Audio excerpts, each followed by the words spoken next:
Halo para kultivator, kembali dengan saya lagi Felix. Dan jaga kesehatan ya guys ya. Maaf telat update lagi karena demam berhari-hari. Ya mungkin gara-gara efek terlalu cepat menerobos Fengho dulu kali ya. Oke, mari kita sekarang bahas kelanjutan kisah Huayuhao dalam donghua yang katanya kebelet mau tamat. Apalagi kalau bukan Shaolin 2 Unrivaled Tangsek episode 159. Recap sedikit ya apa yang terjadi di episode sebelumnya.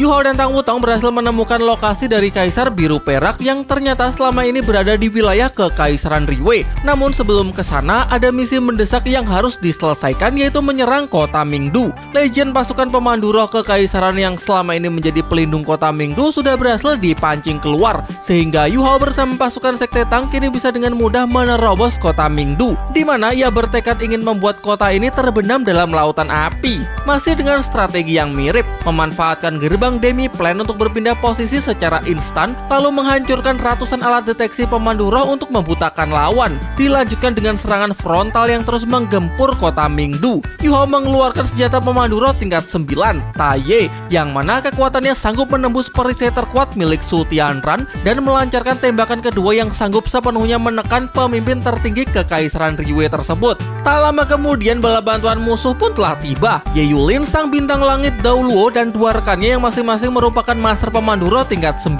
Namun ketiganya malah dihajar habis-habisan, bahkan salah satunya berhasil dieliminasi oleh Tang Wutong. Sementara dua sisanya memilih untuk mundur. Meskipun Su Tianran tidak mati, serangan ke kota Mingdu ini menjadi ancaman yang tidak bisa disepelekan. Dengan ini, misi telah selesai. Tapi sebelum meninggalkan Kekaisaran Riwei, ada hal penting yang harus Yu Hao lakukan terlebih dahulu, yaitu menemui Kaisar Biru Perak.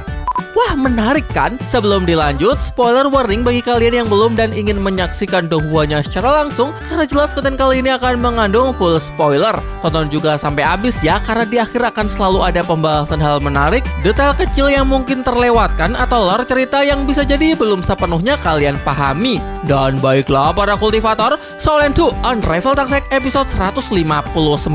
Kalau kalian sudah siap, mari kita mulai. 前辈，何不出来相见？我并没有敌意。你来找我。 Scene dibuka dengan memperlihatkan Su Tianran yang sangat murka setelah kota Mingdunya diserang untuk ketiga kalinya. Namun bahkan tidak ada yang tahu siapa sebenarnya musuh mereka. Karena mungkin akibat terbawa emosi ya, si Perdana Menteri mencoba untuk menenangkannya ketika melihat kondisi kesehatan Su Tianran yang semakin memburuk. Pertama, ia belum sepenuhnya pulih dari penyerangan Du Buxi sebelumnya. Dan sekarang ia harus kembali berhadapan melawan musuh yang lagi-lagi berhasil melukainya. Kalau bukan berkat berkas cahaya energi tinggi yang menahan sebagian damage dari serangan musuh, ditambah perlindungan ganda dari armor pemandu roh humanoid tingkat 9 dan perisai pertahanan tingkat 9, yang mungkin tidak akan selamat dari insiden penyerangan ini. Su Tianran kemudian menanyakan soal bagaimana keadaan putra mahkota, dan kalau soal itu sang Perdana Menteri bisa menjamin keselamatannya. Karena belajar juga dari pengalaman sebelumnya, kini putra mahkota dipastikan masih aman di bawah perlindungan Eternal Star Domain di Istana Timur. Jadi tidak ada yang perlu dikhawatirkan. Selain itu, saat ini Legend Master Pemandu Roh Kekaisaran juga sudah kembali ke kota Mingdu, sehingga kejadian kota ini diserang tidak akan pernah terulang lagi. Yah, sebelumnya musuh berhasil memanfaatkan celah singkat ketika pelindung kota Mingdu, yaitu Legend Master Pemandu Roh Kekaisaran sedang ditugaskan keluar. Su Tianran tidak habis pikir bagaimana bisa musuh memanfaatkan situasi tersebut dengan begitu presisi. Ia pun mulai berpikir apa jangan-jangan ada pengkhianat yang bersembunyi di istananya. Namun Perdana Menteri menyangkal dugaan tersebut. Legend Master Pemandu Roh Kekaisaran hanya keluar menuju kota Tianhai selama 2 jam saja. Dengan memperhitungkan jauhnya jarak antara kota Mingdu dan kota Tianhai, alat komunikasi pemandu roh paling canggih sekalipun mustahil bisa menjangkaunya. Jadi mana mungkin ada pengkhianat di kota Mingdu yang sempat mengabarkan informasi tersebut kepada musuh di kota Tianhai. Atau bahkan lebih dari itu, mungkin saja setiap langkah yang diambil Su Tianran sudah sesuai dengan prediksi musuh dengan sangat akurat. Dan jika benar demikian, maka berarti saat ini Kekaisaran Riwei sedang berhadapan melawan musuh yang pemikirannya paling jenius di era ini, yang mampu memperhitungkan apapun yang pihaknya rencanakan. Tak berselang lama, Ye Yulin yang sebelumnya diperintahkan untuk mengejar musuh telah kembali menghadap Yang Mulia. Meski gagal, ia mengaku sempat menyaksikan pos pasukan pemandu roh musuh. Mereka sangat kuat, jumlahnya cukup banyak dengan sekitar 10 pemimpin, di mana semuanya adalah spirit dolo atau mas roh level 80-an. Namun meski begitu, salah satu musuh yang sempat bertarung melawannya mempunyai kemampuan yang sudah sebanding dengan seorang super dolo atau mas roh di level 95 ke atas. Perdana Menteri kemudian menyelah dengan mengatakan bahwa sebuah kekuatan tempur sebesar itu seharusnya tidak mungkin bisa datang dan pergi tanpa meninggalkan jejak. Sehingga ia berasumsi jangan-jangan musuh telah berhasil mengembangkan perangkat pemandu roh penyamaran tingkat tinggi. Ye Yulin menambahkan, apapun itu, musuh mereka ini pasti adalah hasil kerjasama dari ketiga kekaisaran benua dolo asli, Dowling, Tianhun, dan juga Xingluo. Mereka menggunakan kartu andalan yang dirancang khusus untuk menghadapi kekaisaran Riwei-nya. Namun, tiba-tiba sang Dewi Kematian Douluo, Ye Sisui, hadir di tengah-tengah mereka untuk menyangkal dugaan tersebut. Ia ragu kalau musuh kali ini berasal dari gabungan tiga kekaisaran Douluo, karena ada satu pihak lagi yang mempunyai kekuatan sehebat itu, dan sepertinya semua orang telah melupakan pihak tersebut. 史莱克学院。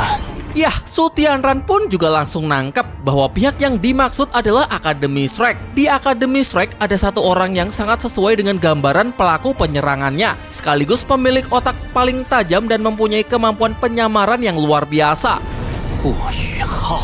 Ye Yulin pun jadi teringat bahwa musuh yang sebelumnya ia hadapi mempunyai roh pelindung es ultimate, pupil Asura. Tidak salah lagi, dia memang adalah Ho Yu Hao, yang dulu pernah mencuri pemandu roh humanoid dan juga pernah menjadi dalang di balik ledakan dahsyat di kota Mingdu. Setiap kejadian selalu cocok dengan ciri-ciri pelakunya. Ye Sisui kemudian mengatakan bahwa seorang Feng Hou Dolo dengan roh pelindung es ultimate di masa depan pasti akan menjadi ancaman besar bagi kekaisaran Riwei, sehingga memang harus secepatnya disingkirkan. Ia lalu menyarankan agar sebaiknya Su Tianran segera memerintahkan Permaisuri Jusi untuk menyerang kota Shrek secara agresif, karena menghancurkan kota Shrek adalah strategi terbaik untuk memastikan kemenangan mereka. Akan tetapi, sang Perdana Menteri punya pendapat yang berbeda. Menurutnya saat ini belum saatnya pihaknya berhadapan langsung melawan Akademi Shrek. Bahkan kali ini Ye Yulin pun juga sependapat dengan sang Perdana Menteri. Ia mengingatkan bahwa kota Shrek bertumbuh pada tiga kekaisaran benua dolo.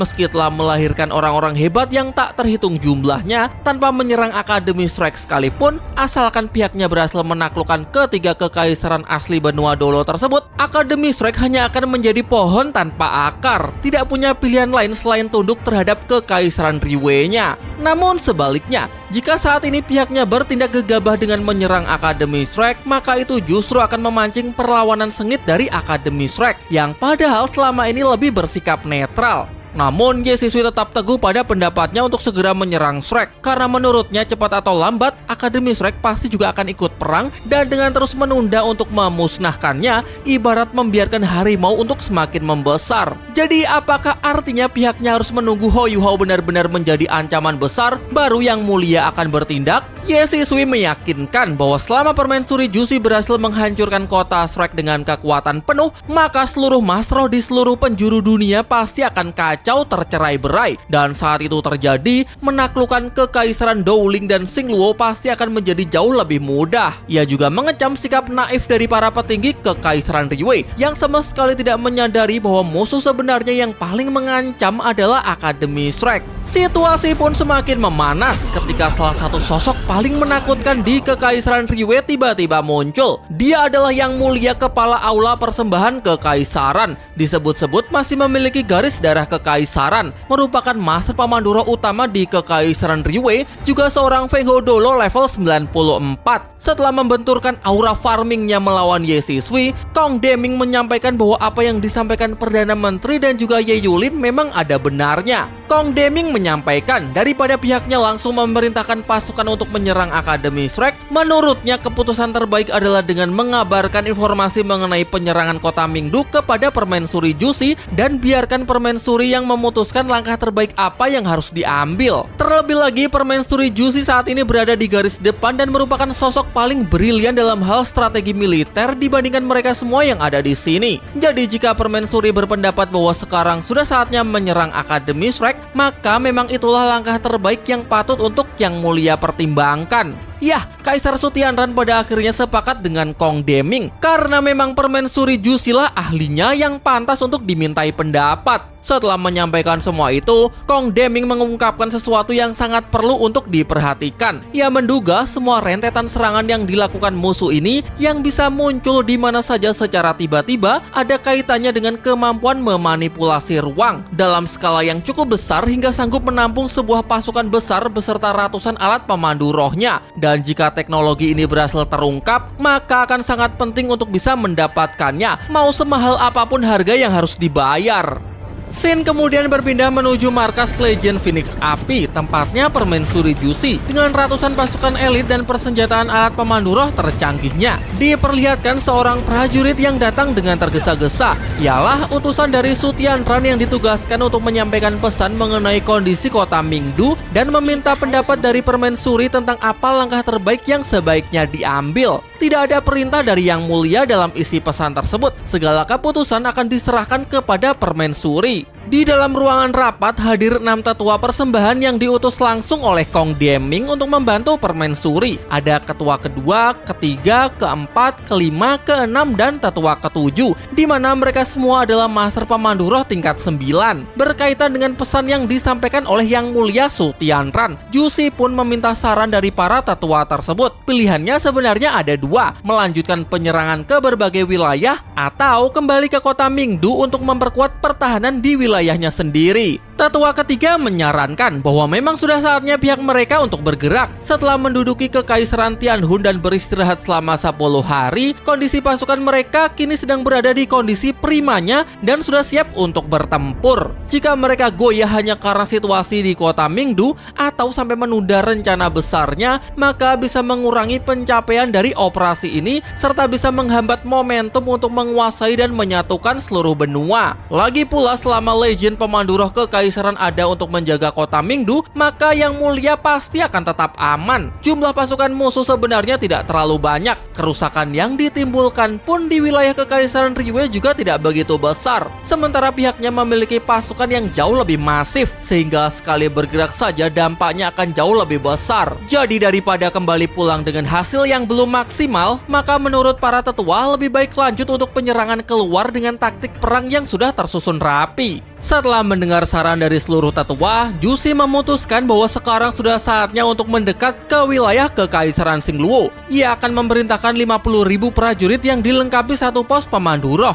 dibagi menjadi 6 titik pertahanan untuk menguasai posisi strategis di sepanjang perbatasan wilayah Kekaisaran Xingluo. Ditambah 2 pasukan pemandu roh penuh sebagai cadangan pendukung. Dengan begitu, maka pasukan besar Jenderal Harimau Putih Dai Hao yang berjumlah 1 juta itu tidak akan berani sembarangan bergerak, sekaligus membatasi kekuatan pihak Akademi Strike sehingga tidak akan bisa mengeluarkan kekuatan penuhnya. Dengan ini telah diputuskan, Jusi berpesan kepada seluruh tetua persembahan agar mereka benar-benar merahasiakan rencana ini, bahkan tidak boleh tersebar ke dalam pasukan mereka sendiri. Jusi kemudian mengutip kalimat klasik dari kitab strategi perang kuno bahwa selama jenderal berada di luar, maka perintah dari raja boleh diabaikan. Namun baginya ini tidak lebih dari sekedar lelucon. Ia ragu apakah benar sosok seperti Su Tianran tidak akan mengendalikannya lagi di garis depan. Dan tampaknya semua persiapan yang ia lakukan selama ini sudah berada di jalan yang benar. Sudah saatnya beberapa hal terungkap dari balik selubungnya.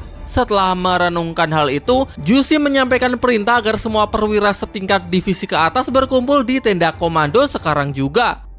Beralih dari nyala perang yang semakin membara, sekarang kita diperlihatkan Ho Yuhao bersama Tang Wutong yang telah tiba di lembah Kaisar Biru Perak. Tang Wutong memuji tempat ini yang benar-benar indah. Yuhao menegaskan agar mereka tidak perlu berlama-lama di sini dan segera temui senior Biru Perak. Begitu menginjakan kaki di kawasan lembah, lingkungan sekitar sudah memberikan peringatan agar mereka tidak melangkah lebih jauh lagi.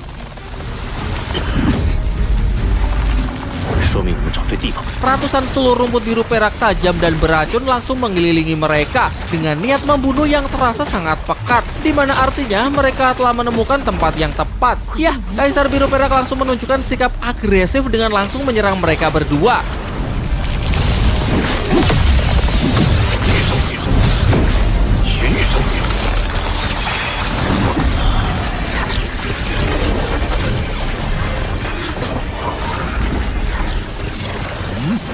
Huo Yuhao kemudian merilis teknik roh kepala takdir Wang Xuer, takdir memutuskan keberuntungan, di mana teknik ini mampu meredakan amarah dari sang Kaisar Biru Perak. Alih-alih bermusuhan, Yuhao memohon kepada Kaisar Biru Perak agar bersedia bicara baik-baik, karena ia tidak memiliki niat jahat apapun. Setelah menerima sambutan yang lebih ramah, Yuhao menjelaskan tujuannya datang ke sini hanyalah ingin meminta bantuan. Ia memiliki seorang sahabat dengan roh pelindung rumput biru perak, namun sumber hidupnya terluka parah akibat ulah dari para mastroh jahat. Jadi ia harap beliau bersedia datang ke kota Shrek untuk mengobatinya. Kaisar Biru Perak kemudian mengatakan bahwa ia tahu kalau anak di hadapannya sangatlah kuat. Dari diri Yuhao, ia dapat merasakan bahaya yang begitu pekat. Dan sebenarnya kalau pertempuran ini dilanjutkan, kemungkinan besar dirinya akan kalah dan tubuhnya bisa saja dibawa pergi secara paksa. Jadi ia penasaran daripada berusaha untuk memohon bantuan, mengapa tidak memilih cara yang mudah saja dengan mengalahkannya. Yah, seperti yang dikatakan Yuhao di awal bahwa ia tidak mempunyai niat jahat. Dahulu ia pernah menciptakan sistem bentuk roh, hubungan mutualisme antara manusia dengan monster roh, membiarkan monster roh yang hampir mati menjadi sahabatnya. Ia juga pernah mengambil sumpah, kecuali karena terpaksa untuk membela diri, ia tidak akan pernah lagi membunuh monster roh manapun. Jadi kedatangannya ke sini hanyalah bentuk penawaran kerjasama, bukan permusuhan. Mendengar itu, Kaisar Biru Perak sangat berterima kasih karena ternyata masih ada manusia yang memikirkan kelangsungan hidup mereka para monster roh ini. Namun sebagai raja dari klan rumput biru perak, melindungi rakyatnya adalah kewajiban yang harus selalu ia penuhi. Ia tidak bisa pergi begitu saja meninggalkan mereka. Terlebih lagi ada resiko terkurasnya sumber hidupnya sendiri jika ia mencoba untuk mengobati roh pelindung dari sahabat Yuhao.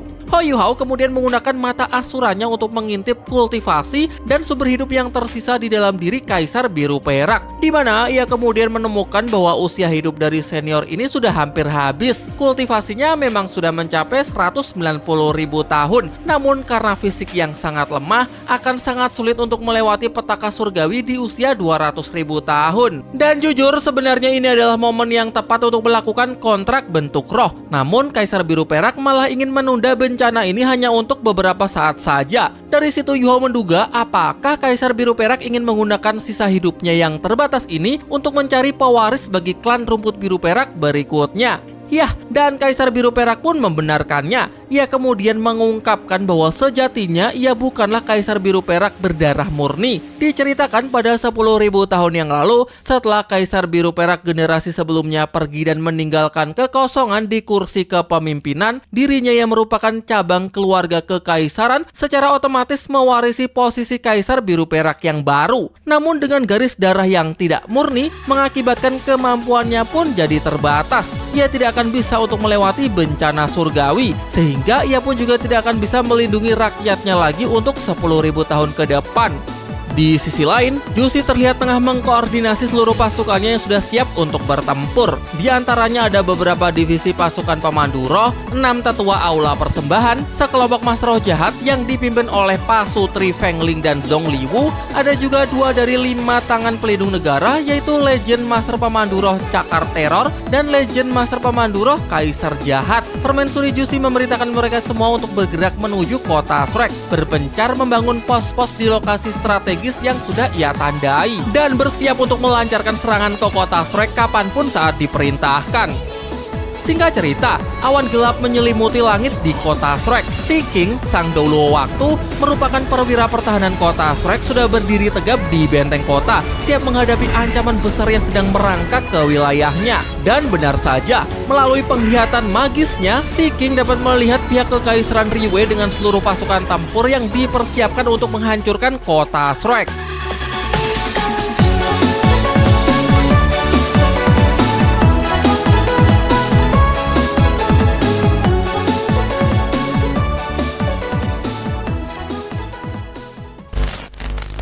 Melanjutkan pembicaraan antara Huo Yuhao dan Kaisar Biru Perak, di mana Kaisar Biru Perak menegaskan bahwa kemampuannya sangatlah terbatas karena ia bukanlah garis biru perak dengan garis darah murni, sehingga ia tidak yakin bisa melewati petaka surgawinya serta melindungi klannya selama 10.000 tahun lagi. Mendengar itu, Yuhao kemudian memberitahunya mengenai suatu tempat yang menyimpan harta alam langka. Di sana adalah surganya monster roh jenis tanaman. Karena monster roh jenis tanaman pasti akan tumbuh jauh lebih subur dan kekuatan kultivasinya akan meningkat drastis di setiap harinya. Yah, tempat yang ia maksud adalah Danau Es dan Api. Berkaitan dengan pencarian rumput biru perak yang kelak bisa mewarisi posisi Kaisar Biru Perak berikutnya, jika Kaisar Biru Perak benar-benar bisa mempercayainya, maka Yu Hao memintanya untuk memilih salah satu rumput muda dengan potensi dan garis keturunan terbaik dari klannya. Kemudian ia akan memindahkannya ke sana agar bisa tumbuh lebih subur hingga setelah beberapa waktu darahnya akan tersucikan dan kultivasinya akan berkembang pesat, memungkinkannya untuk terlahir menjadi Kaisar Biru Perak yang baru. Jadi dengan demikian, Kaisar Biru Perak tua ini tidak perlu lagi mengkhawatirkan soal siapa yang akan menjadi pewaris berikutnya. Bentuk roh rumput es misterius segi 8 keluar untuk membenarkan perkataan Yu Hao, karena ia sendiri pun juga berasal dari sana. Kalau di tempat biasanya, seharusnya kultivasinya mungkin baru mencapai 10.000 tahun. Namun karena tumbuh besar di wilayah Danau Es Api, kultivasinya bisa setara dengan monster roh 100.000 tahun lebih. Setelah negosiasi yang cukup panjang, pada akhirnya Kaisar Biru Perak memutuskan untuk mempercayai manusia di hadapannya. Ia memperlihatkan wujud manusianya dan bersedia ikut Yu Hao untuk dibawa ke kota Shrek, menemui Tangya untuk menyembuhkan roh pelindung rumput biru peraknya yang telah rusak. Dalam perjalanan pulang, tanpa sengaja Yu Hao dan Tang Wutong melewati sebuah kota kecil yang masih berada di wilayah Kekaisaran Liyue, di mana diperlihatkan sekelompok masyarakat di situ yang nampak sedang melakukan ritual gelap ala-ala sekte kultus roh suci. Kawanan kelelawar tiba-tiba muncul untuk meracuni semua orang dalam ritual tersebut.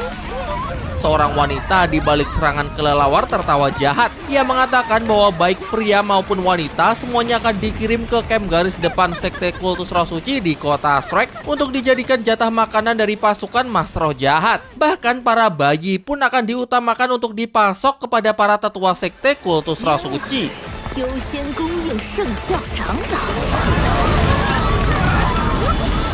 Namun sebelum bayi malang itu berhasil ditangkap, sebuah tombak naga emas meluncur untuk memblokir serangan tersebut, di mana atribut cahaya emasnya seketika mampu melenyapkan kekuatan kegelapan apapun. Yu Hao bersama Tang Wutong muncul, memperkenalkan diri mereka sebagai tim Guardian Shrek yang bertugas untuk menumpas seluruh master jahat di benua Dolo. Wanita itu bernama Gayin. Dia adalah salah satu peserta kompetisi Master Elite di Kekaisaran Liyue bersama timnya mewakili sekte Mingyu. Di sini Gayin langsung mengenali suara Tang Wutong. Ia menaruh dendam yang teramat mendalam terhadapnya, yang kala itu masih memakai nama Wang Dong-er mewakili tim sekte Tang karena telah melumpuhkan adiknya selama kompetisi tersebut. Sementara itu, Tang Wutong menjelaskan bahwa alasan dahulu ia tidak turun tangan untuk membunuhnya karena mengingat sekte Mingyu bukanlah bagian dari para mas roh jahat. Akan tetapi tidak disangka kini setelah bertahun-tahun kemudian sekte Mingyu malah menjadi anjing suruhan sekte kultus roh suci. Sehingga mengetahui hal ini, Guardian Shrek tidak bisa lagi tinggal diam. Tang Wutong kemudian menunjukkan dominasinya sebagai Feng Hou Dolo dengan 6 cincin hitam dan 3 cincin merah,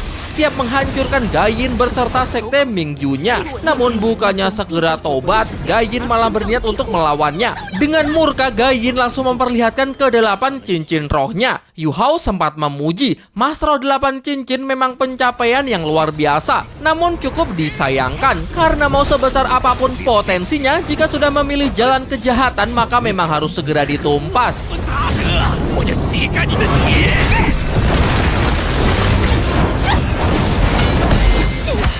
Benar-benar sama sekali tidak mampu memberikan perlawanan yang berarti karena perbedaan kekuatan di antara mereka sudah terlampau jauh dan ini pun lebih pantas disebut sebagai pembantaian daripada pertarungan. Yu Hao menegaskan bahwa beginilah akibatnya jika memilih untuk bergabung dengan sekte kultus roh suci. Setelah semua rekannya mati, Gayin baru sadar bahwa memang sekuat inilah kekuatan dari Feng Hou Dolo. Di tengah keputusasaannya, ia menusukkan ke-6 belati untuk mendobrak batasannya. Lonjakan kekuatan dahsyat tersebut membuat Gayin bertransformasi ke wujud yang sangat mengerikan. Monster kelelawar naga berkepala 3. Kekuatan gelapnya pun juga mempengaruhi para jasad di sekitarnya. Mereka bergerak menyerang Yu Hao dan Tang Wutong dalam wujud mayat hidup. Namun hanya heboh sesaat saja. Yu Hao berhasil melumpuhkan seluruh mayat hidup dengan teknik ledakan es. Sementara Tang Wutong sanggup memenggal ketiga kepala monster kelelawar naga dengan cukup mudah, sekaligus membunuh Gayin dan membiarkannya untuk beristirahat dengan tidak tenang.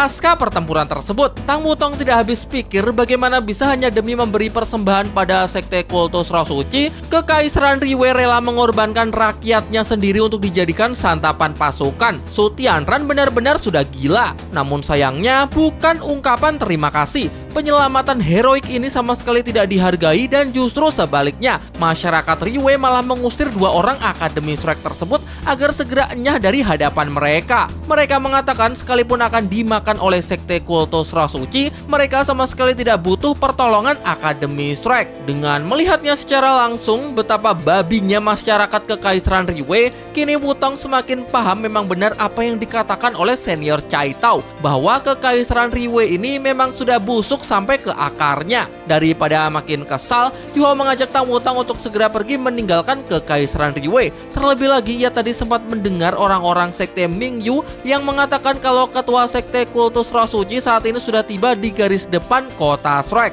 Shin kemudian memperlihatkan rapat para tetua pavilion Dewa Laut. Guru Fan Yu kemudian melaporkan bahwa pasukan besar Yue yang berada di perbatasan Kekaisaran Tianhun sudah mulai bergerak, berbalik arah menuju kota Shrek. Tetua Song Yunxi mengatakan kalau pihak musuh berani datang, berarti pihak kita juga harus siap melawan. Menanggapi hal itu, Tetua Xuanzi pun akhirnya mengambil sikap tegas, sampaikan perintah ke seluruh kota Shrek bersiap untuk berperang. Setelah perintah ditetapkan, para Master Roh senior maupun yang masih muda serentak bergerak menuju benteng kota untuk memperkuat pertahanan. Sising, sang perwira pertahanan kota Shrek, mengarahkan ratusan meriam pemandu roh agar menghadap keluar tembok kota. Seluruh pasukan bersiap menghadapi segala ancaman yang akan datang. Di saat yang sama, Ho Yuhao bersama Tang Wutong yang sudah semakin dekat dengan kota Shrek dapat merasakan kalau situasinya sedang tidak beres. Ia melihat kota Shrek yang berada dalam mode siaga bertempur. Perisai pemandu roh pertahanan kota diaktifkan bersama pula dengan dipersiapkannya persenjataan tempur pemandu roh lengkap dengan amunisi dalam jumlah besar. Tetua Xuanzi dan para tetua lain pun juga ada di sana. Sementara dari arah sisi yang berlawanan, diperlihatkan pasukan besar Kekaisaran Riwei yang dipimpin langsung oleh Permaisuri Jusi. Terasa ketegangan dari kedua kubu, seakan perang siap meletus kapanpun. Jusi memberi perintah untuk melancarkan tembakan pertama, tetapi bukan sebuah serangan, melainkan hanya untuk menyampaikan pesan. Dari balik kepulan asap tertulis, serahkan Huo Yuhao. Jika tidak, maka dalam 10 hari kota ini akan dimusnahkan. Ho Yuhao yang telah tiba menghampiri Tetua Xuanzi untuk meminta penjelasan mengenai sebenarnya apa yang telah terjadi. Bagaimana bisa pasukan Kekaisaran Riwei muncul di kota Shrek? Ya, dari belakang Putri Weina menyampaikan bahwa Kekaisaran Tianhun kini sudah jatuh sepenuhnya. Jusi berhasil merebut kota Tianhun dengan taktik perang liciknya. Makanya Kekaisaran Riwei bisa datang ke sini. Untuk lebih detailnya, semuanya akan dibicarakan nanti di Pavilion Dewa Laut. Di sana, Ho Yuhao menceritakan semua yang telah ia dan Sekte Tang lakukan selama beberapa bulan ini, menyerang kota-kota di Kekaisaran Riwei dan menghancurkan pos-pos militernya. Pantas saja Su Tianran menjadi sangat murka hingga mengerahkan pasukan besar untuk mengepung kota Shrek. Sayangnya saat ini kekuatan gabungan dari ketiga Kekaisaran Douluo telah benar-benar melemah. Jika harus berperang, situasinya akan sangat sulit. Setelah apa yang ia lakukan di kota Mingdu, Yuhao tidak menyangka kalau pembalasan Su Tianran akan datang secepat ini. Namun ia meminta agar semuanya bersikap tenang terlebih dahulu, karena ia yakin bahwa pihak Kekaisaran Riwei masih belum berani menyerang Shrek secara langsung. Saat ini yang memimpin pasukan besar Kekaisaran Riwei adalah Permaisuri Jusi, yang mana wanita itu dulu adalah teman sekelasnya saat ia menjalani program pertukaran murid di Akademi Kekaisaran Riwei. Dari situ Yuhao mengaku cukup mengenal bagaimana karakternya. Jusi memang sangat berbakat dalam hal strategi militer dan selalu punya banyak siasat brilian. Mempertaruhkan nyawa ratusan ribu pasukan tempur untuk berperang habis-habisan melawan kota Shrek mempunyai banyak resiko, sehingga keputusan tersebut kecil kemungkinan akan diambil. Tang Wutong pun menduga bahwa apakah yang diinginkan Jusi sebenarnya hanyalah untuk mendesak Akademi Shrek agar segera menyerahkan Huo Yuhao. Namun Yuhao tidak berpikir demikian. Hubungannya dengan Jusi sudah lama berakhir. Lagi pula pihak kita baru saja berhasil menjatuhkan beberapa kota di Kekaisaran Riwei, sehingga Jusi tidak mungkin tahu bahwa dirinya sekarang sudah kembali ke Akademi Shrek. Sinyal kembang api yang dilepaskan Jusi di luar kota tidak penting apakah yang menjadi tuntutannya, tapi fokuslah pada batas waktu yang diberikan. Waktu 10 hari cukup bagi Kekaisaran Dowling dan Xingluo untuk mengerahkan pasukan bala bantuan menuju kota Shrek. Yah, inilah taktik musuh yang dibaca oleh Yu Hao. Mengepung Shrek untuk memancing datangnya bala bantuan dari luar, membuat Xingluo dan Dowling meninggalkan pertahanan di wilayahnya sendiri. Setelah Kekaisaran Riwei menaklukkan seluruh wilayah Kekaisaran Tianhun, garis depan mereka menjadi terlalu panjang sehingga jika ingin mengorganisir pertempuran besar lagi untuk menghancurkan sisa kekuatan 3 Kekaisaran benua Dolo, misal mau lanjut menyerang ke Kekaisaran Xingluo, itu akan menjadi sangat sulit. Maka dari itulah Jussi menggunakan taktik pengepungan ini dengan mengepung kota Shrek dan memaksa pasukan tempur dari Dowling dan Xingluo untuk datang menyelamatkan. Kemudian di saat kekuatan utama Xingluo dan Dowling sudah berkumpul di satu titik, yaitu di kota Shrek, maka ada peluang untuk menghancurkan seluruh Kekaisaran benua Dolo sekaligus, karena pasti wilayah pertahanan wilayahnya sendiri yaitu Xingluo dan Dowling jadi sangat rentan untuk diserang. Sehingga kesempatan itulah yang memang ditunggu oleh Kekaisaran Riwei untuk bisa menaklukkannya. Menyadari taktik tersebut, alih-alih meminta bantuan, Yu Hao justru ingin pihak Dowling dan Xingluo segera dikabari agar menahan pasukan mereka. Tidak perlu datang ke kota Shrek dan fokus saja untuk memperkuat garis pertahanannya sendiri. Dekan Xianlin angkat bicara. Ia mengkritik bahwa semua yang dikatakan Yu Hao pun cuma sebatas asumsi. Belum tentu 100% benar kalau Kekaisaran Riwei tidak akan menyerang kota Shrek. Bagaimana kalau itu benar-benar dilakukan? Tetua Song Yunxi kemudian punya usulan. Tidak bisakah dalam situasi seperti ini pihak kita meminjam kekuatan dari hutan besar Stardow, meminta bantuan kepada Ditian dan yang lainnya? Namun jelas itu ide yang konyol ya. Tetua Xuanxi pun ragu kalau Ditian bersedia membantu, karena jika para manusia saling membunuh satu sama lain, lebih masuk akal kalau para monster itu hanya akan menonton dari kejauhan. Karena apapun hasilnya, perang antar manusia hanya akan membuat manusia itu semakin lemah, dan itu jelas akan sangat menguntungkan bagi para monster roh. Jadi lupakan soal meminta bantuan kepada para monster roh. Terakhir, Tetua Xuanxi menyampaikan perintah kepada 100.000 pasukan penjaga kota Shrek agar tidak menyerang dengan gegabah, fokus ke pertahanan kota dan cukup amati perkembangan situasinya. Setelah rapat Pavilion Dewa Laut selesai, Yu Hao kembali ke Sekte Tang dengan membawa kabar yang sangat menggembirakan. Kaisar Biru Perak telah berhasil ia bawa. Ia kemudian memperkenalkan Kaisar Biru Perak kepada Tang Ya, gadis malang yang roh pelindung rumput biru peraknya sudah rusak parah, sehingga ia harap Kaisar Biru Perak bisa membantu untuk menyembuhkannya. Bei Bei pun juga punya permohonan yang sama. Ia harap senior ini bisa membantu Tang Ya agar bisa pulih seperti sedia kala. Di sisi lain, Zhongliwu mendatangi Jussi untuk memperjelas sebenarnya kapan tepatnya pihak mereka akan menyerang Akademi Shrek. Ia pikir tidak perlu ditunda lagi, tidak perlu menunggu sampai 10 hari, karena ia yakin dengan kekuatan pasukan mereka sekarang, kapanpun mereka bisa meratakan Akademi Shrek. Namun Jussi kurang sependapat, jika menyerang sekarang maka harga yang harus dibayar sangatlah mahal. Kemenangan belum pasti, tapi kerugian besar jelas sudah ada di depan mata. Zhongliwu kemudian mengajari Jussi matematika. Shrek menampung sisa-sisa kekuatan Kekaisaran Tianhun. Ditambah pasukan penjaga kota, jumlahnya tidak lebih dari 100.000 prajurit. Sementara di pihaknya jauh diunggulkan dengan adanya 800.000 pasukan tempur. Ditambah 8 divisi master pemandu roh, bukankah seharusnya lebih dari cukup untuk bisa menghancurkan kota Shrek?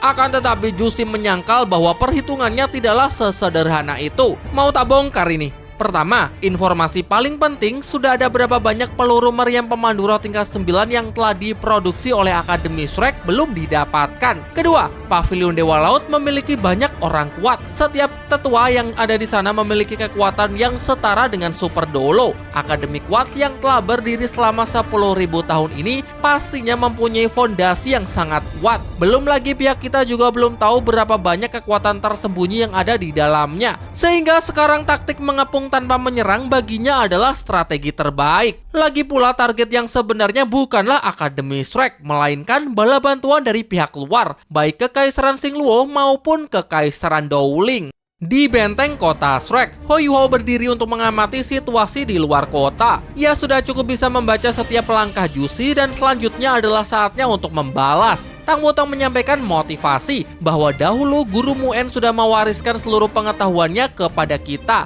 dan berharap agar kita bisa menjadi tulang punggung akademi di masa depan, menjaga dan mengembangkan akademi. Kita tidak boleh sampai mengecewakan Guru Muen.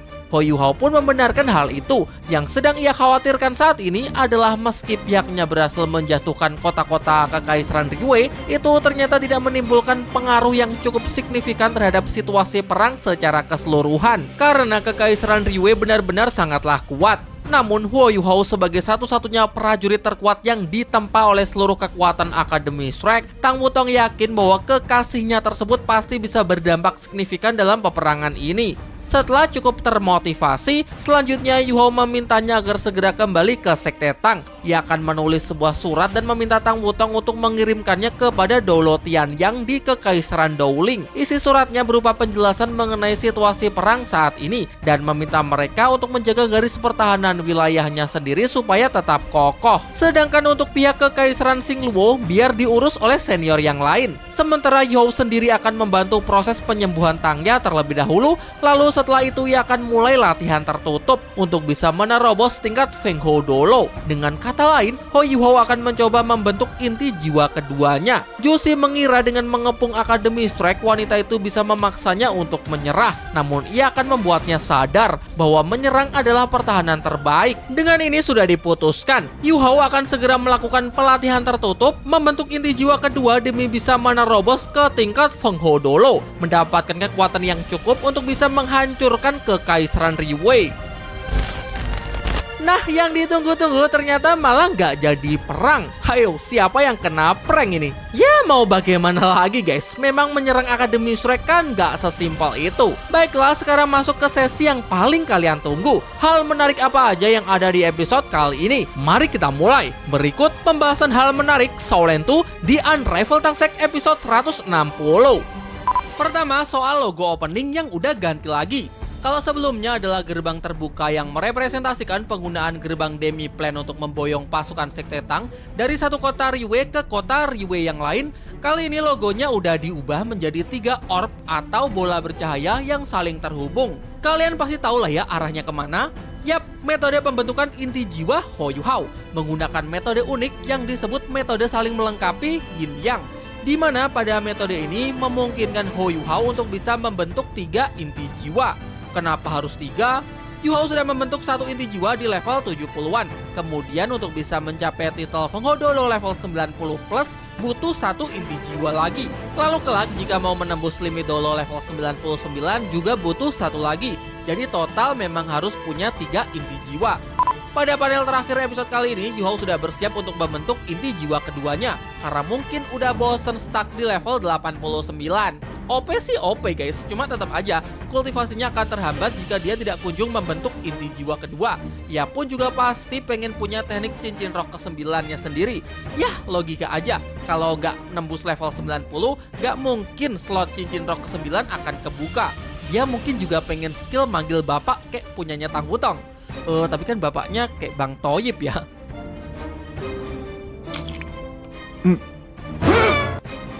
Kaisar Biru Perak ternyata adalah kakek-kakek. Ayo, ekspektasi siapa di sini yang patah? Kalian pasti ngarepkan Kaisar Biru Peraknya cantik, spek MBG seperti Ahyin. Tapi maaf ya guys ya, karena di novel pun juga digambarkan sebagai kakek-kakek juga. Mengenai garis darahnya yang tidak murni, kemarin kan juga udah kita bahas. Intinya dia ini berasal dari keluarga cabang dan gak seharusnya menduduki tahta Kaisar Biru Perak. Namun karena tahta tersebut kosong, ia terpaksa mengambil tanggung jawab tersebut. Bang, di hutan Stardo kan juga ada monstro ratusan ribu tahun jenis tanaman, bahkan masuk peringkat kelima dari 10 monstro teratas. Secara peringkat kan bahkan lebih tinggi dari Bing Bing maupun Lord Beer. Apakah sebagai raja dari para tanaman, Kaisar Biru Perak harus tunduk di bawahnya juga? Yang kalian maksud itu namanya Yaoling atau Sang Myret Demon King. Secara kultivasi, dia emang udah berusia lebih dari 500.000 tahun. Dalam ekosistem monstro, tumbuhan dianggap sebagai garis pertahanan terakhir bagi hutan besar Stardo.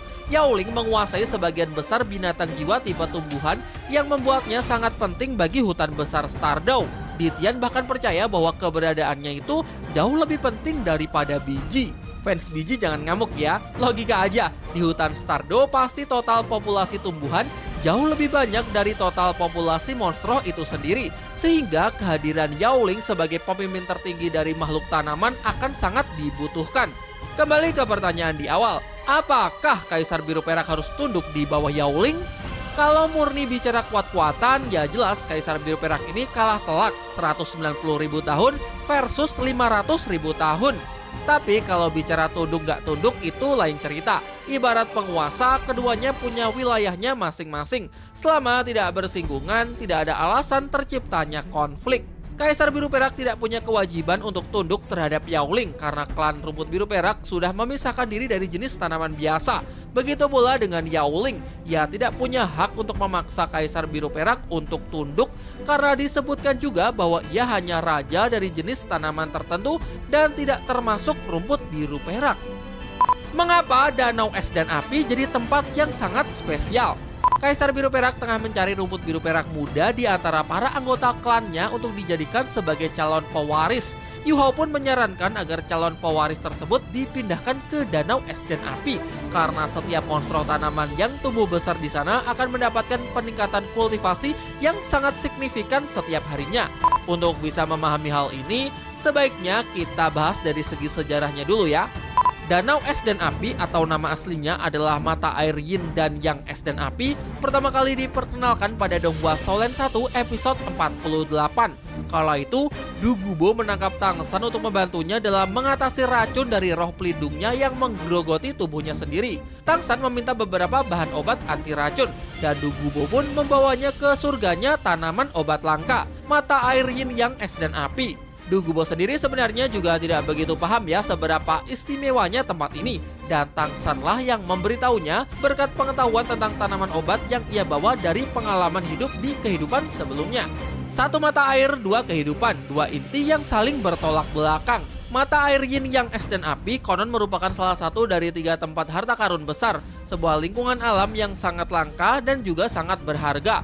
Ditinjau dari lokasinya, mata air Yin Yang Es dan Api terletak di hutan matahari terbenam di wilayah Kekaisaran Tiandou. Di Shaolin 2, eranya Yu Hao pun masih tetap sama, berada di wilayah Kekaisaran Tianhun.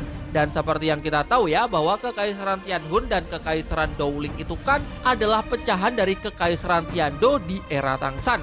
Begitu banyak jenis tanaman obat langka yang bisa ditemui di tempat ini. Salah satunya adalah bunga jahitan sutra yang aromanya bisa meniadakan segala jenis racun. Yah, di era Shaolin 2, makhluk ini sudah bisa berbicara yang kemudian kita kenal dengan nama Yao Yao. Selain itu, ada juga tanaman rumput es misterius segi 8, ubi jalarnya Ho Yu Hao, dan aprikot halus neraka, monster roh api yang sempat Yu Hao lawan saat pertama kali menginjakkan kakinya di tempat ini. Di era Tang San, 2 tanaman tersebut dijadikan camilan untuk meningkatkan ketahanannya terhadap racun ular giok milik Du Gubo. Nah, mungkin kalian tanya, kenapa di era Tang San tanaman-tanaman tersebut belum bisa berbicara seperti di eranya Yu Hao yang sudah bisa? Penjelasan singkatnya gini guys, monster yang bisa berbicara itu umumnya sudah mencapai 100.000 tahun. Nah, si rumput es dan aprikot api waktu ditemuin Tang San di Shaolin 1, usianya mungkin baru menginjak beberapa tahun aja. Jadi wajar cuma bisa ngah-ngoh. Nah, kemudian memasuki era Shaolin 2, time skip 10.000 tahun. Jadi tanaman-tanaman tersebut usianya juga sudah mencapai 10.000 tahun juga. Tapi kalau cuma 10k, lalu kenapa bisa berbicara dan dikatakan setara dengan monstro 100.000 tahun? Nah, disitulah letak spesialnya tempat ini. Dijelaskan bahwa monstro tanaman yang tumbuh di tempat ini mendapatkan peningkatan kultivasi yang luar biasa, di mana 1 hari di sini sama dengan 10 hari di lingkungan biasa. Peningkatannya adalah 10 kali lipat. Nah, dengan logika yang sama, berarti monstro tanaman dengan kultivasi 10.000 tahun di sini berarti sudah setara dengan 10 kali lipat kultivasinya, yaitu 100.000 tahun. Masuk akal? Kemunculan Gain. Gimana bisa alis di Land of Dawn bisa nyampe di benua Dolo? Gain berasal dari sekte Mingyu, mengawali debut perdananya pada Donghua Shaolin 2 episode 78, mewakili sektenya dalam ajang kompetisi Master Elite benua di Kekaisaran Riwei. Timnya diperlihatkan mempunyai aura kegelapan yang sangat pekat. Meski begitu, tidak ada aura Master jahat di dalam diri mereka. Setidaknya itu yang dikatakan oleh Jiang Nanan. Namun tidak cuma penampilannya aja, dari gaya bertarung, jenis roh pelindung, dan sifat kejamnya sangat identik dengan Master jahat. Ahde, adik laki-laki Gain, sempat menggunakan teknik penghisap darahnya untuk menghabisi Tang Wutong. Tapi dia yang gigit, dia juga yang keliengan. Dia nggak tahu kalau di dalam darah Tang Wutong terkandung esensi darahnya admin. Akhirnya dia keracunan dan mati konyol. Meski tidak dibunuh secara langsung, Gayin sangat dendam terhadap Tang Wutong karena sudah membuat adiknya menjadi seperti ini. Roh pelindungnya adalah Raja Kelelawar berkepala 3, Emas Gelap, jenis monster serupa yang pernah dihabisi oleh Tang San dan Hulena saat keduanya melewati jalur neraka di kota pembantaian. Ketika berpartisipasi dalam kompetisi, ia baru berada di level 60-an, Mas Roh 6 cincin. Namun ketika terdesak, ia menggunakan semacam alat pemandu roh khusus dengan menusukkan 6 jarum ke titik akupuntur tubuh, memaksa tubuhnya untuk menerobos satu tingkat kultivasi, yaitu di level 70-an, menciptakan cincin roh ketujuh yang bersifat semu sehingga ia bisa merilis teknik roh avatar roh pelindung, walaupun pada akhirnya ia tetap dikalahkan juga. Menariknya, selama penampilan Sekte Mingyu, Su Tianran ada bilang ke Zhong Liwu bahwa sepertinya mereka ini bisa dimanfaatkan. Dan sekarang terbukti di episode kali ini, Gayin dan Sekte Mingyu tunduk di bawah Sekte Kultus Roh Suci untuk melayaninya. Bahkan Gayin juga sempat menyerukan slogannya, "Biarkan cahaya suci menyinari bumi, biarkan roh suci turun ke dunia fana." Ketika terdesak, lagi-lagi ia menggunakan senjata pemandu roh yang bisa menaikkan satu tingkat kultivasinya secara paksa dari monster roh level 80-an tembus ke level 90-an, Feng Ho Dolo. Bahkan juga menciptakan satu cincin roh semu, meski hanya cincin putih berusia 10 tahun. Ya, tapi yang namanya abal-abal pasti selalu kalah dengan yang asli kan? Sekte Mingyu tidak ada di jajaran tawanan yang diselamatkan Yu Hao di penjara Kekaisaran Riwei. Ya, seperti yang kita tahu, kompetisi Master Elite yang digelar di Kekaisaran Riwei dipenuhi dengan problematik. Di babak final, Su Tianran malah bersekongkol dengan Sekte Kultus Roh Suci untuk menangkap semua peserta kompetisi untuk dijadikan sandera. Hampir seluruhnya diperlihatkan, namun ada satu sekte yang tidak ada. Yap, kemana Sekte Mingyu? Pada akhirnya, Ho Yu Hao berhasil membebaskan semua sandera, mengajak mereka untuk bertarung bersama dan kabur meninggalkan Kekaisaran Riwei.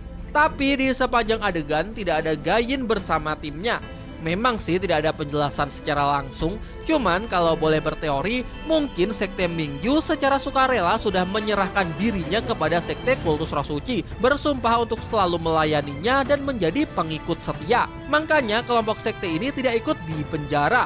Dan ini nyambung dengan episode kali ini, di mana Gayin dan rekan-rekannya bertugas mencarikan tumbal jiwa manusia untuk pasukan Master Roh Jahat dari Sekte Kultus Roh Suci. Tapi ini fakta ya guys ya, adegan ini sebenarnya merupakan tambahan garapan studio yang tidak ada di novel aslinya. Kalau mengikuti alur novel, setelah mendapatkan Kaisar Biru Perak, Ho Yu Hao dan rombongannya seharusnya langsung kembali ke Akademi Shrek. Tidak ada adegan mereka mampir terlebih dahulu untuk menumpas Sekte Mingyu. Ada yang berpendapat bahwa adegan ini sengaja dibuat untuk memberi panggung lebih kepada Tang Wutong. Soalnya di beberapa episode sebelumnya cukup banyak adegan Tang Wutong dari novel yang justru dikurangi atau diubah. Salah satunya adalah di episode 158 kemarin, ketika Tang Wutong seharusnya melepaskan teknik cincin roh ke-8-nya. Namun dalam versi Donghua, momen tersebut terasa kurang maksimal karena setelah tekniknya dilepaskan tidak terjadi dampak yang benar-benar besar. Ada juga yang menilai adegan tambahan ini terasa terlalu patah. Tidak ada pembangunan konflik yang cukup kuat, tiba-tiba saja mereka mampir lalu langsung membantai kelompok Sekte Mingyu. Namun menurutku, adegan ini sebenarnya masih punya kaitan dengan dialog Cai Tao di episode 153 dan di episode 157. Di episode 153, Yu Hao sempat bertanya kepada Cai Tao apakah tidak masalah jika mereka menyerang kampung halamannya sendiri. Bagaimanapun juga kan Cai Tao berasal dari Kekaisaran Riwei.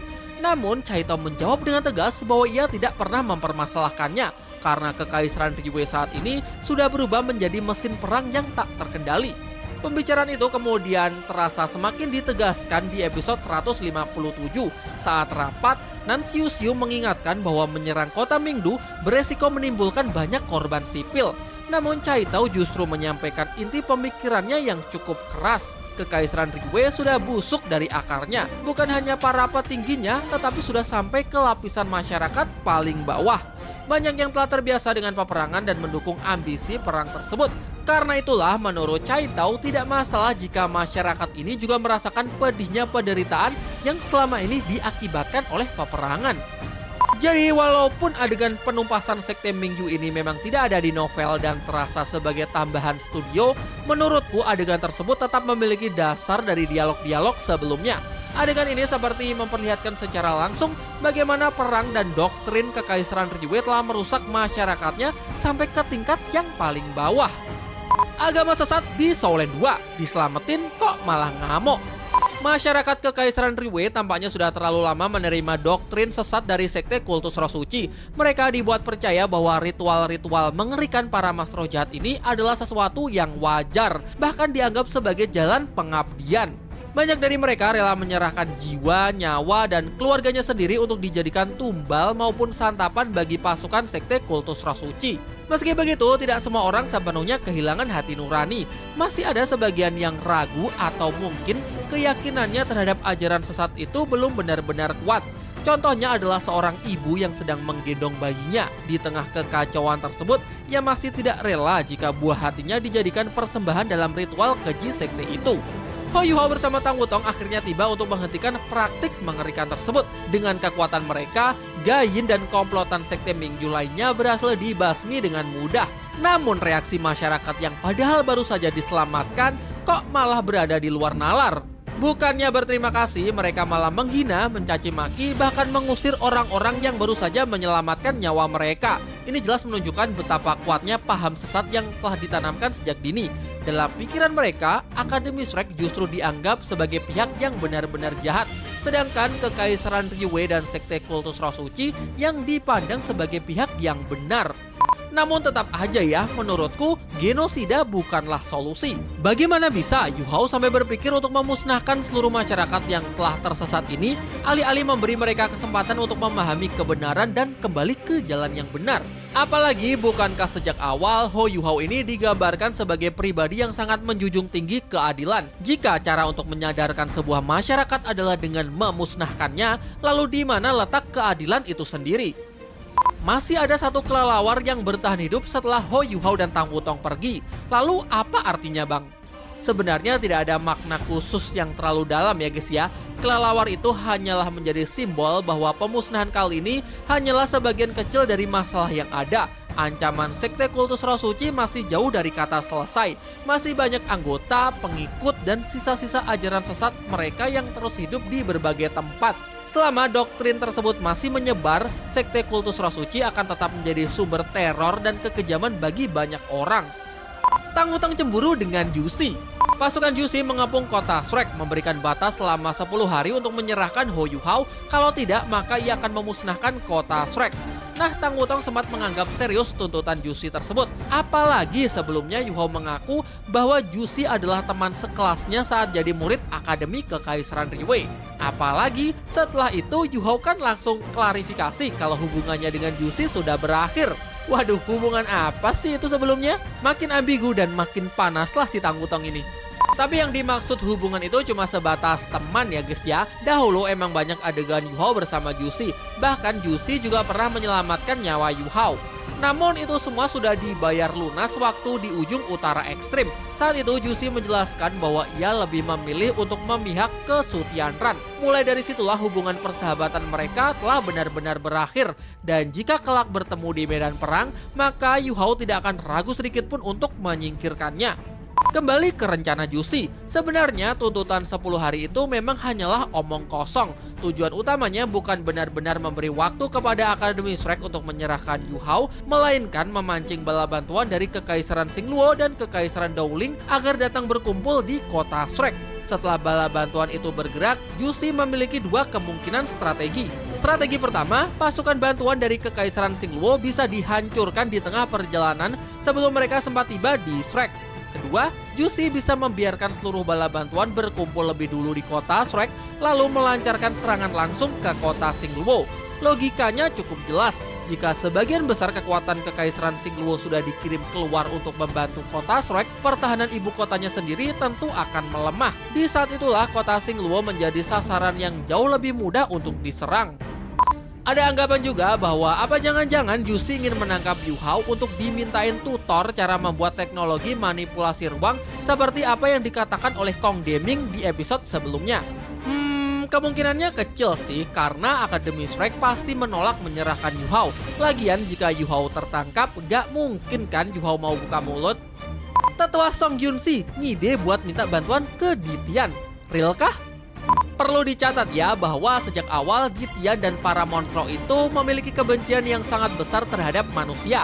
Satu-satunya alasan penguasa hutan pertarungan bintang itu bersedia mengikuti Hou Yu-hao adalah karena adanya jiwa Wang Qer yang berada di dalam tubuh Yu-hao, serta karena Yu-hao berusaha mengurangi praktik pembantaian monstro demi mendapatkan cincin roh. Dengan menawarkan sistem bentuk roh sebagai alternatif sehingga para monstro ini tidak lagi harus selalu membunuh monstro untuk memperoleh cincin roh. Jadi hubungan antara Yu Hao dan Ditian bukanlah hubungan diplomatik antara Akademi Shrek dengan para monstro. Ditian hanya akan peduli terhadap keselamatan kekuatan takdir Wang Qer yang ada di dalam tubuh Yu Hao dan masa depan ras monstro. Artinya, apapun yang terjadi pada Akademi Shrek, selama masalah tersebut tidak berkaitan langsung dengan monstro, Ditian tidak punya alasan untuk turun tangan. Kasarnya, yang penting Yu Hao bisa selamat, yang lain biarin aja kebantai. Bahkan sebaliknya, jika melihat manusia saling menghancurkan dalam perang, para monstro kemungkinan besar justru akan merasa diuntungkan. Mereka hanya perlu menunggu manusia semakin melemah dan jumlah monstro semakin berkurang. Ketika kekuatan manusia semakin terkuras, peluang para monstro ini untuk kembali mendominasi benua Dolo akan semakin besar. Hou Yu-hao akan menjadi Feng Hou Dolo terkuat dalam sejarah benua Dolo. Nah, ini bakalan nyambung dengan preview di episode minggu depan ya. Jadi sekalian aja kita bahas preview Shaolin 2 di Unravel Tangsek episode 161. Proses penyembuhan Tangya telah dimulai. Bei Bei pun juga membantu untuk menyalurkan kekuatan rohnya agar prosesnya semakin lancar. Kalau dilihat-lihat, ini mirip dengan adegan ketika Tang San memperoleh pewarisan Kaisar Biru Perak ya. Tapi yang ini jauh lebih berat dan jauh lebih menyakitkan.